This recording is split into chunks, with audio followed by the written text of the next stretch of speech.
जय काल भैरव।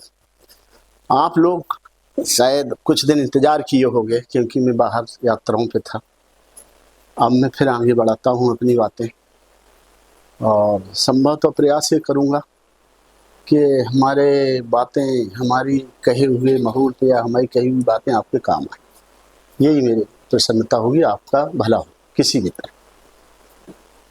मुहूर्त की बात आती थी। मुहूर्त के लिए मैं बोला था कि भगवान भी आए तो मुहूर्त लेके आए। उस नक्षत्र पैदा हुआ, सूर्य स्ट्रॉन्ग, चंद्र स्ट्रॉन्ग, सारे ग्रह स्ट्रॉन्ग। ईश्वर भी आया तो मुहूर्त से आया ना। तो मुहूर्त अपने आप में एक अत्यधिक शक्तिशाली प्रभाव छोड़ते हैं। अपने ऋषि मुनि हर कार्य को मुहूर्त से करते थे और वो चमत्कार होता था। आज लोग मुहूर्तों की तरफ से भटक गए, नहीं मानते और धोखा खाते। हस्त नक्षत्र,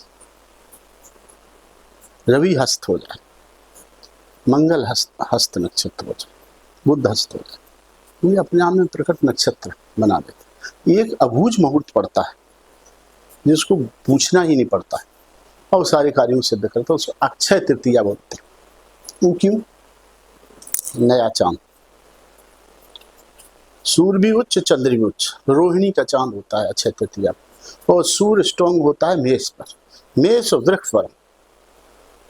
सूर्य आगे पीछे चंद्र के, चंद्रमा ऐसे होता है। तो वो मुहूर्त अपने में अबूझ मुहूर्त, उसमें भगवान परशुराम का अवतार हुआ था। परशुराम का ज्ञान, परशुराम की तपस्या, परशुराम का तप तेज, भगवान के पंचम अवतार कौन नहीं जानता। और कुछ कहते विद्वान के सतयुग का भी योग प्रथम दिन था। तो मैं ये बताना चाहता हूँ कि हम लोग बच्चों की शादी करते हैं, कुछ जल्दबाजी में रहते हैं, कुछ ऐसे सोचते हुए छोड़ के हमको ये लगता है कि मुहूर्त को प्राथमिकता देना चाहिए। पुरुष बली नहीं होत है, समय होत बलवान, भिल्लन लूटिंग गोप का वही अर्जुन बलवान। समय बहुत बलवान होता है, तो समय की देन ही मुहूर्त, भला ही इंतजार कर लेना चाहिए। शुभ मुहूर्त आए शादियों में, शुक्र के दिन, रोहिणी दिन सबसे अच्छा शादियों के लिए शुक्र है, एक नंबर। शुक्र के बाद सोम है, सोम के बाद बुध है, इस तरह फिर बृहस्पति, फिर शनि। तो सबसे अच्छा दिन शुक्र है। कोशिश करना चाहिए कि विवाह शुक्र को, और उस दिन नक्षत्र मुहूर्त अच्छा सब मिल रहा है, सारे ग्रह उच्च।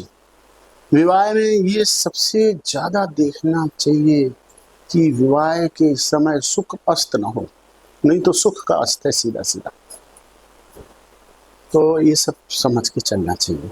ज्योतिषी लोगों से पूछ लें, नहीं तो इतना ज्ञान तो खुद ही अपना आज के नेट के जमाने में पढ़ लिख के समझ सकते हैं।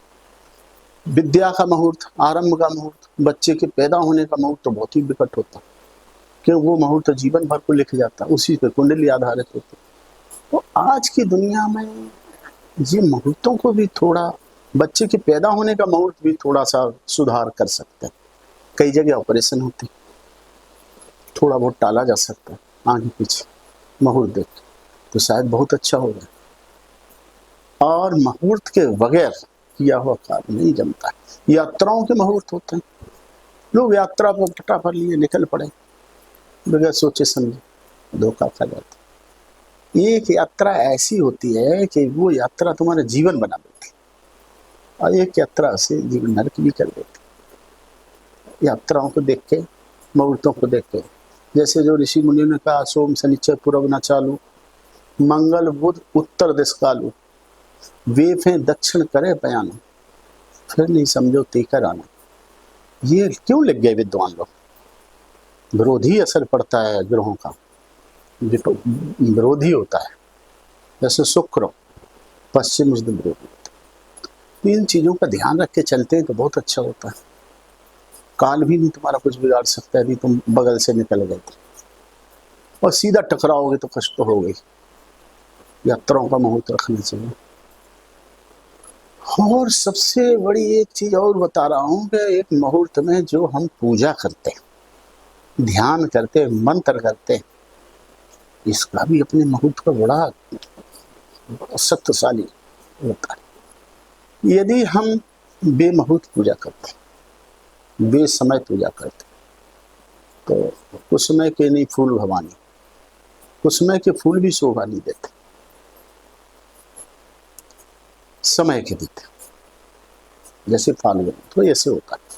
तो पूजा करने का मुहूर्त ऐसा है कि यदि हम स्थिर मुहूर्त में बैठते और अच्छे मुहूर्त, यदि हम पुष्य नक्षत्र में पूजा करते, ध्यान करते, मंत्र करते, हस्त में करते, उत्तरा में करते,